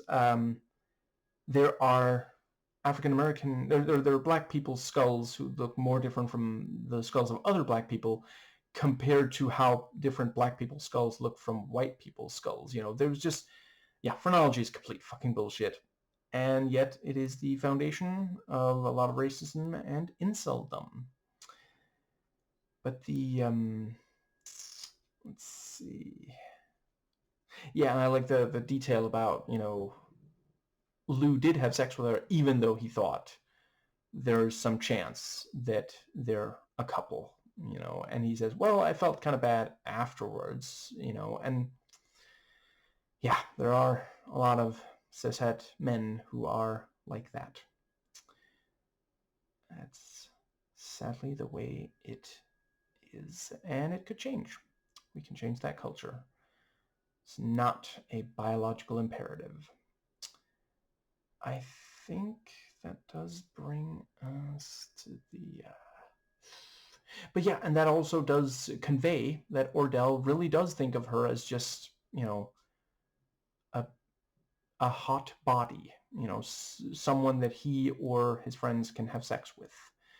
Because he says, well, you've been in prison, so I'm sure you wanted to have sex, and that's part of why he disrespects her so much, and that leads to her, being annoyed with him, and Lou can't handle that and shoots her. And to be clear, I am not saying that is in any way her fault. It does go to that old adage, men are worried women will laugh at them, women are worried men will kill them. It is 100% on Lou, and for treating her badly, Ordell. And that does bring us to... Yeah, so they... Yeah, I like the part where they're at the bar, and, the bartender's like, do you need another drink? And she's like, I'm fine. And he's like, you sure are. But I guess that... Yeah, so she talks to the cops again, and now they're okay with the smoking, and they lay out the details, and she really has a very, very clever plan. And it's the kind of thing where you're not sure immediately how it's going to work, but by the end you understand all the details, and you're like, well, shit, that would work. Yeah, there's no reason why that wouldn't work.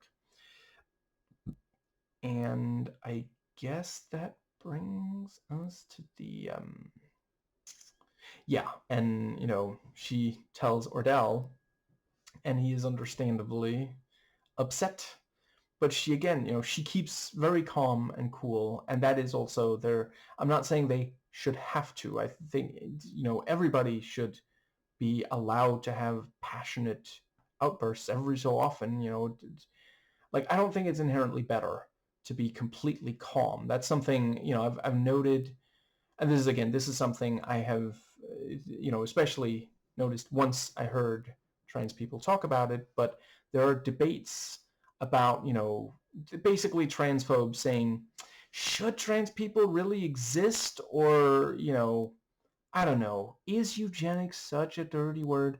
And they're really calm, and the trans people are not super calm, and somehow that's supposed to make the transphobes look good, and it's like, did you hear the words they said though? Or are you really only looking at how they are saying it? Like, frankly, I think it's worse that they're so fucking calm while talking about if another group of people who are not inherently harmful. Like, yeah, there are individuals. That's again, I already mentioned the Dead Domain video talking about the trans shooter, and they point out it's not real, the trans community is not saying, oh, it's one of ours, then we shouldn't punish them. Leftists in general want less shootings. You know what, please just watch the Dead Domain video, or at least that part of it. I appreciate not everybody's going to have time to watch the entire thing. But let's see. The other thing was that, yeah, I guess that does pretty much get us to the... So yeah, we have the trial run, and we meet Sharonda, and yeah, like, I feel really bad for her. Ordell tricking her, and, yeah, just, she doesn't even feel comfortable eating until Jackie says it's okay, you can eat, and yeah, the thing about, wow, you're really hungry, like, she, yeah, it's a very believable character,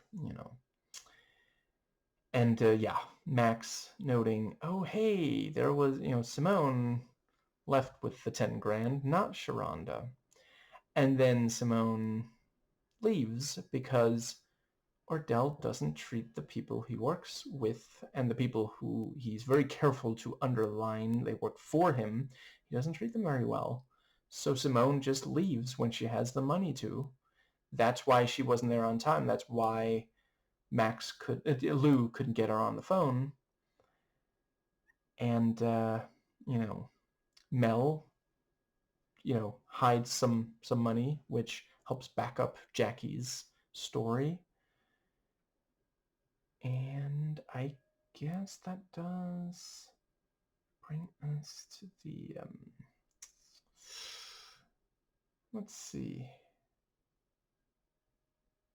I feel like there's one thing I'm missing. Maybe I'll remember before I close out the video. But for sure, we have the thing about the actual trade, and that's where we get a little bit of nonlinear timeline. It's basically just these short, well, let's see, I guess they're not all flashbacks. A couple of times it jumps back in time to show us a different perspective on what happened. But yeah, the you have these things of the how it converges very nicely. And by this point in the movie, Lou has smoked more than a little, so he's and he said, he starts coughing at one point. He says, I'm not so young anymore. His ass used to be beautiful. What happened to him? He just, yeah, like maybe he was doing time for too long, maybe, but yeah, and a lot of criminals, the thing that ends up getting them is that they kept going for too long. They pushed it too far, But yeah, so he's struggling to remember, and he can't really relax. That's the thing. I will admit, for a while I thought, oh, weed just like chills you out. There are apparently people for whom it makes them paranoid, and that's the case with Max. Like, he's Lou. God damn it! I don't know why I keep fucking up their two names. Anyway, I hope I am at least catching it and correcting myself each time. Otherwise, I hope it's not complete nonsense what I'm saying. But this time. But yeah, he can't really handle it. He's used to being more in control, and he's worried about going back into prison. That is the thing for a number of people fresh out of prison. And it's also like he doesn't even seem to consider getting a different job, and maybe he can't. it can be very difficult for ex-cons too. But he doesn't want to go back in prison, but he's already doing this extremely illegal thing that, yeah. I think that does go right. Also, Mr. Walker just putting, bag of blow into this, like, you sure you don't want to ask if that's okay for you to do, maybe? Because, like, another person is going to be carrying around that shit and not fucking know it. Like, just, yeah. And yeah, all this shit started from that asshole. And, he also abandons Ordell near the end, hangs up on him because he doesn't need him anymore. Ordell is starting to lose power. That was the only thing Mr. Walker cared about. So he's making like his namesake and leaving. Like a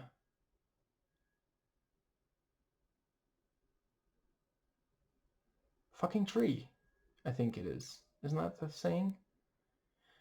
And I guess that does bring us to the so we have the actual the trade-off, and she hides most of the money in one of the bags, and then slides the other one over to Mel, who doesn't see that there's an additional bag. So she, and with the books down there, like, it seems like, no, I mean, the weight is right, and Melanie, just being annoyed that she, and it is like, she's apparently gonna make nothing or almost nothing off this, and it's like, you have over $500,000, and you're asking her to risk going to prison over that, and you're not gonna particularly compensate her. Like, he has basically dehumanized her. Like, it is clear, Ordell is a bit of a misogynist. There are some instances of misogyny in the movie, and to me, this was one of the cases where it tended to feel like Tarantino is on her side. He's not saying, oh, look at this woman, let's laugh at the misogyny. He's, actually presenting it and showing how difficult it is for her. Like, look at how many of her problems, like, does Jackie Brown have one problem that doesn't originate with a man? First it was her ex-husband, then it's Mr. Walker, then Ordell, the cops, and I'm not saying she's not also, like, obviously she bears some responsibility. Like, the thing with her husband kind of seems like, maybe she would have had to leave him, but she could have, that doesn't, but it's not so much that it feels like, oh, she's just a bad person. She made a mistake and it's haunted her for, what was it, 20 years or something. Like, she's clearly not looking to, it's not like she's some fucking career criminal. And I guess that does bring us to the right. I liked Ordell pointing out that picture of you with Tiny. That was your idea, wasn't it? And I think that brings us to, so the they do a good job of gradually letting, it is very clear that Lou just cannot handle, the way Mel is talking. And I love, so important that I word this carefully. While I don't need to see acts of violence against women, I do appreciate this is one of those cases where it is commenting on it. It's where, again, we're not meant to think that it's like cool. I wouldn't rule out that there's a sort of morbid joke in there, but yeah, she was literally agreeing with him, and he still shot her. and I'm guessing somewhere on the cutting room floor he also called her a fucking B-word. But he said, not another word, and she said, okay, Lewis. She stopped pronouncing his name in the teasing way, and she didn't say, fuck you. She didn't scoff. There was nothing. Like, don't say another word. How is she going to confirm that without saying a word? Like, he turned away from her right after, so he wouldn't have been able to see if she nodded. For all she knows, and it's entirely possible, if she had said nothing, he might have shot her over that. Because at that point, he needs to feel powerful. He needs to get his gun off. But they do a good job of building up to that and doing it in a way where we can understand why he feels, why it bothers him. But it's also like she's not doing that much. Like, she's being a tiny bit difficult, and she's like, pointing out, like, basically she's poking at his insecurities. And that's the thing. There's so many cishet men, not exclusively, but many white, who just cannot handle if a woman goes after something where they feel like they're not fully, they're not living up to the masculine ideal. And that's not women's fault, because sometimes they have to. Like, listen, I don't like being on the receiving end of that either, but sometimes we fuck up, and it's women who point out. I just saw on Reddit someone posted that women get more autoimmune diseases because they don't get to call out bullshit. So yeah. And then, misogynists will say, women, they're so weak. And yet they put up with your fucking shit. And I think that does... But yeah, like, if we were supposed to be against Mel, I feel like they could easily have had... I guess I've pretty much made it clear. I found the cops to be way more unpleasant than her. They're being complete assholes, like, not caring about Jackie just to get to Ordell. And I get that, they want to stop Ordell, but yeah. I guess that does bring us to the... so the trade, it genuinely is really clever, this thing of, like, she tells the person, she bought the suit from, there's a bag of towels in there, and then as soon as she leaves, Max walks up and is like, so my wife thinks she forgot her towels in one of your changing rooms. Can I go pick them up? And at that point, it's like, I'm guessing they just got to the car. They've been walking around the mall for hours, as you do, certainly in America. And she's like, I forgot the fucking towels. Okay, they must be in the clothes shop. Is that what y'all call it in English?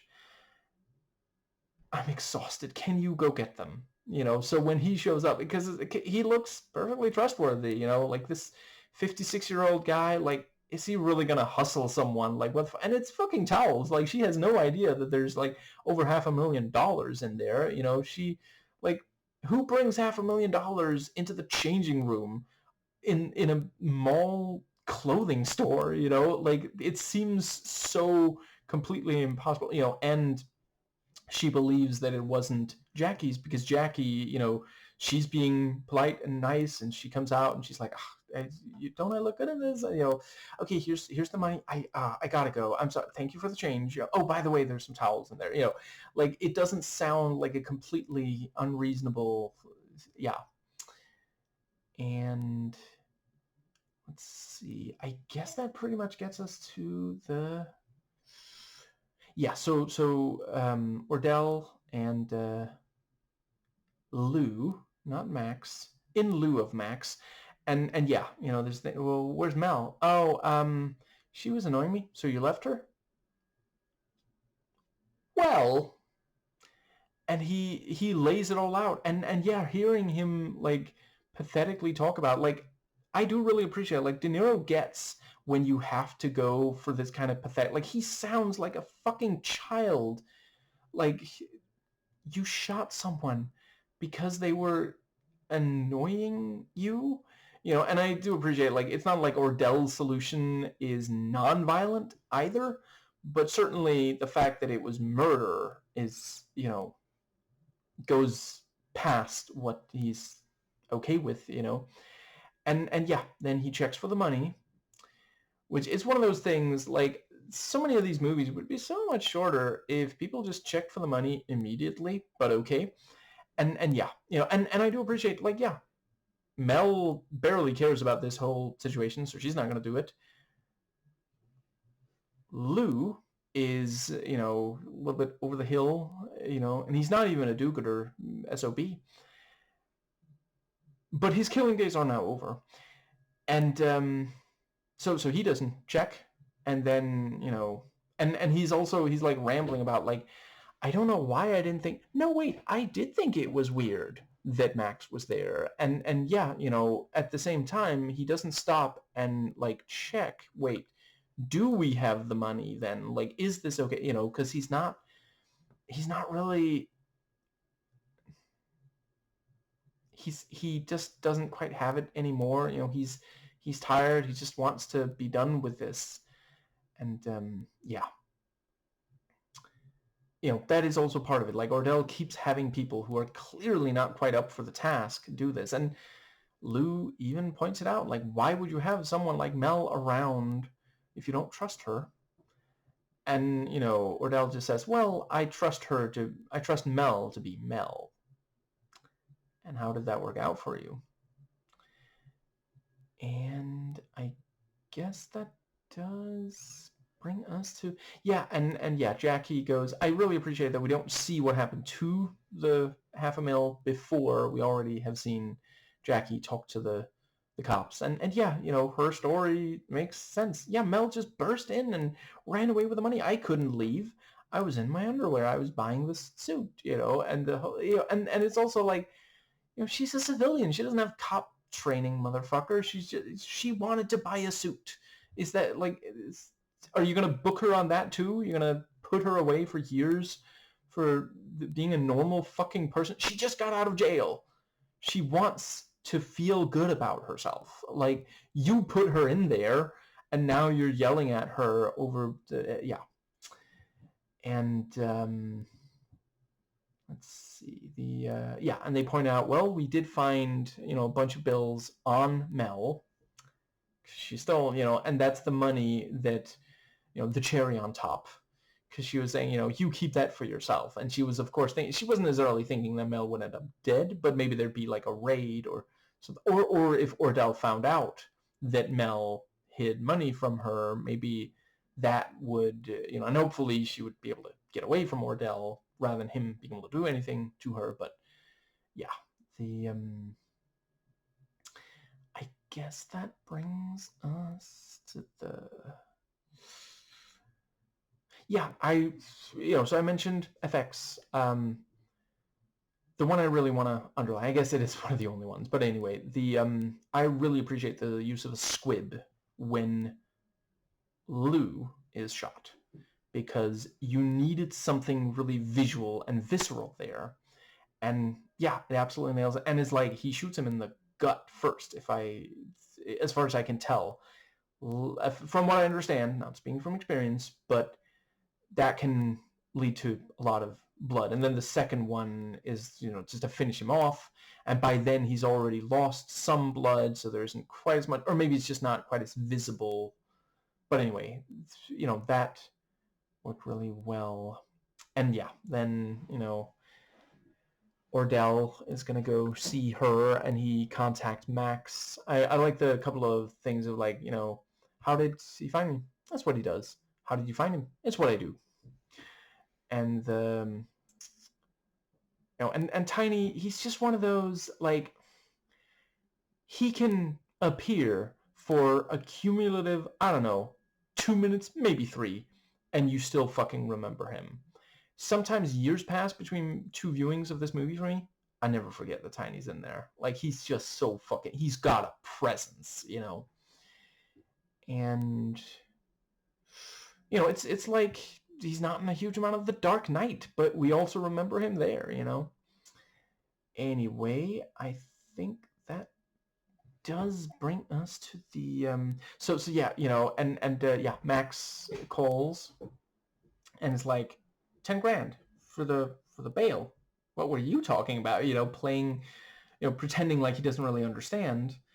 And yeah, the thing about like, okay, give me his home phone number. I will give you his pager and you will take it and say thank you, motherfucker. You don't get to give me orders. You know, Ordell likes to be in charge. He is not super comfortable with not having what he says followed to the letter. And Tiny is not afraid of him in the fucking slightest. And that's really, really cool. And I appreciate, you know, two black men, you know, and one of them is choosing to do crime to make quick money, and the other one is hard at work. He has a fucking job, and he's not going to let this fucking criminal, which I appreciate. I suppose I don't know for sure if he knows, okay, this guy is just like some criminal, but, you know, yeah, you're not the boss of me now, and you're not so big. But the, yeah, and it's very interesting to see, you know, the back of Sam Jackson's head during the phone call, and it's completely dark because like it really reflects like he's losing everything. Like nothing is working out the way he wanted it to. And the yeah, you know, he goes to Max and, you know, says he's gonna, oh right, I also really appreciated the entire conversation about, you know, how he's quitting, you know, and he lays out, you know, okay, so here's what I normally do, and she's like, you did that? No, that's what I normally do. And yeah, you know, he doesn't really want to do this work anymore, but then, you know, by the end it seems like maybe he is, because he doesn't tell the person on the phone, I'm sorry, you'll have to find someone else, I can recommend someone, but he just says, you know, I'll call back in half an hour, because on some level he probably did think that this would end with him and Jackie together. And that's just not, you know, I do agree with her that she didn't lie to him, and she didn't really manipulate him. He just kind of made these decisions, and he has to live with that. And it does seem like he will. He's just gonna need, you know, he said he'll need half an hour to recover from this. But yeah. Anyway, I think that does bring us to the, yeah, you know, there's the thing about like, okay, if anybody other than Jackie is there, you know, Ordell is going to shoot Max. And, you know, turns out she did call, you know, Ray. And it's a great misdirect because, yeah, it looks like she's going to shoot Ordell. And this time she's the one who turns off all the lights, which, you know, even if we don't necessarily think about it consciously, like subconsciously it plants that thing, someone's about to get shot here, you know. And yeah, really clever. And Ordell again lowers his guard around her because he just doesn't think that she has it in her. He thinks, you know, and the thing about, like, yeah, Jackie yells, Ray, he's got a gun, which, you know, lights a fire in the eyes of any white cop who is now able to shoot someone, perhaps especially if that someone is black.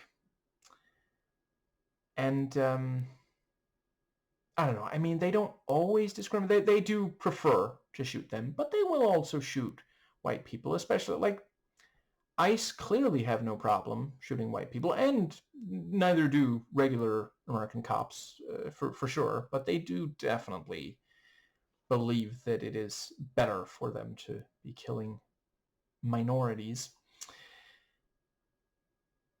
But the, yeah, you know, as soon as he hears that, yeah, he can't shoot, and, like, I'm not sure she could see the gun from there, but, like, who's gonna, like, okay, is Max gonna say, I don't think she could see the gun? Like, what kind of an asshole would he be to do that under those circumstances? No, he's, so yeah, it's, and they do immediately find the gun, and she knew, because she knows Ordell, he must have had a gun. So yeah, like, the cops would say that's a good shooting, which I would argue is largely a contradiction in terms, but okay.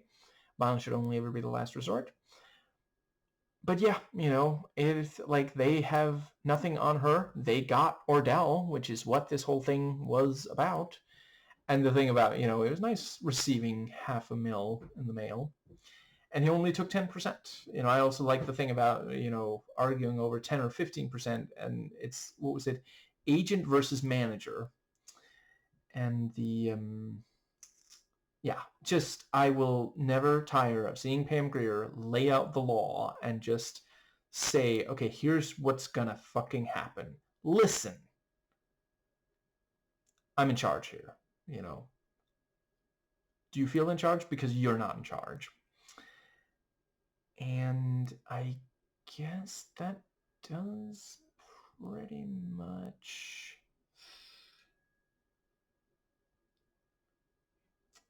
Yeah, I think that is the entire movie. But yeah, so, at least at this time, I suppose I won't speak to later, but at least at this time, audiences did expect more deaths, more acts of violence, and more, like, graphic violence in a Tarantino movie, perhaps especially in the climax.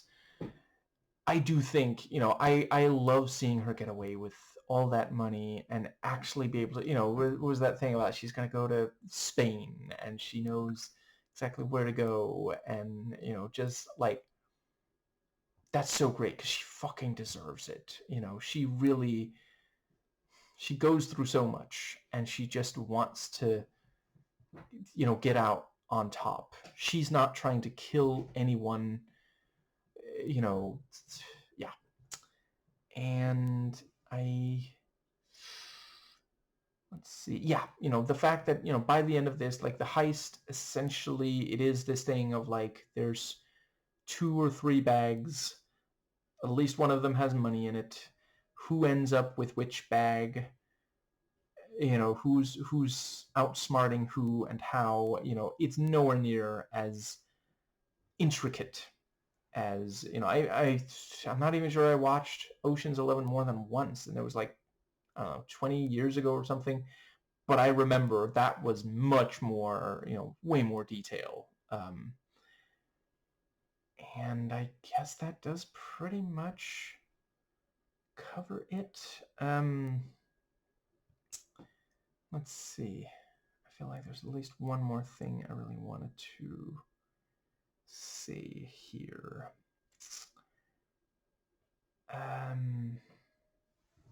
don't know. I wouldn't have hated if, apparently he's only going to make one more movie.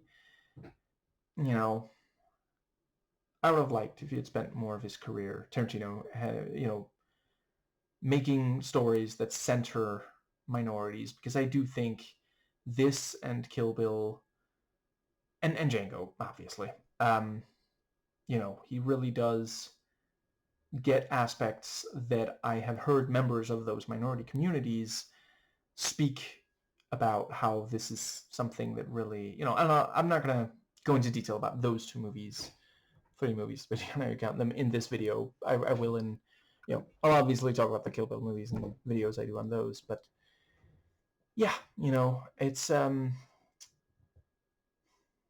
yeah, they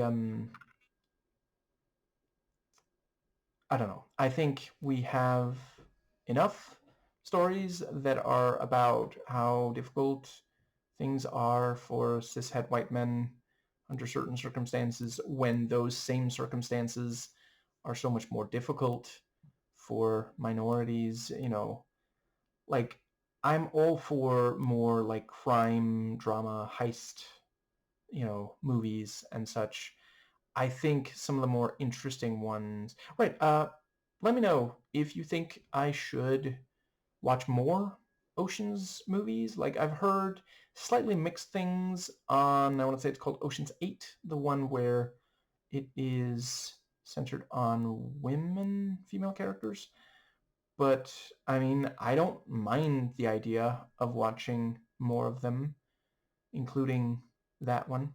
But yeah, for these kinds of heist movies, like more like this, more like Widows, God, I gotta get around to watching more of Steve McQueen. Also the other one, but especially the director of Widows. Holy shit, that movie was fucking amazing.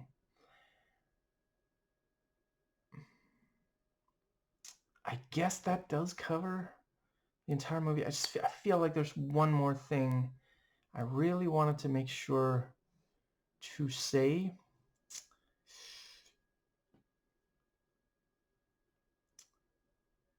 I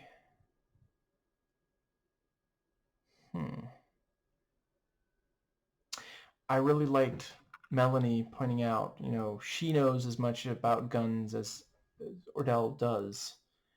He's just repeating what he heard other people say, and that is such a true thing about cishet men, and evidently not only white ones.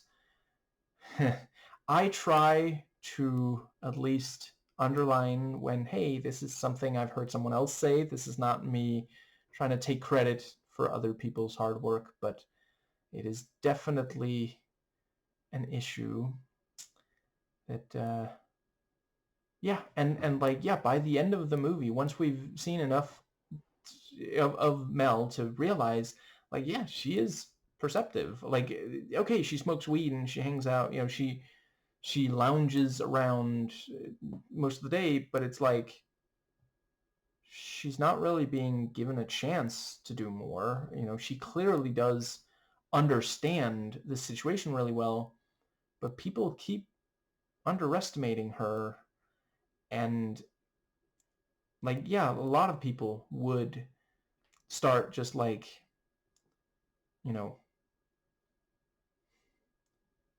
being more, what's the word? Just poking a little bit at someone else, And I feel like there's at least one more thing that I also really appreciate how several of the, I already mentioned that, one of the reasons things don't go well for the characters they don't go well for is people underestimating Jackie. Everybody seems to think that she can't pull this off other than Max, and he is in on it, so it's not like there's much of a chance there.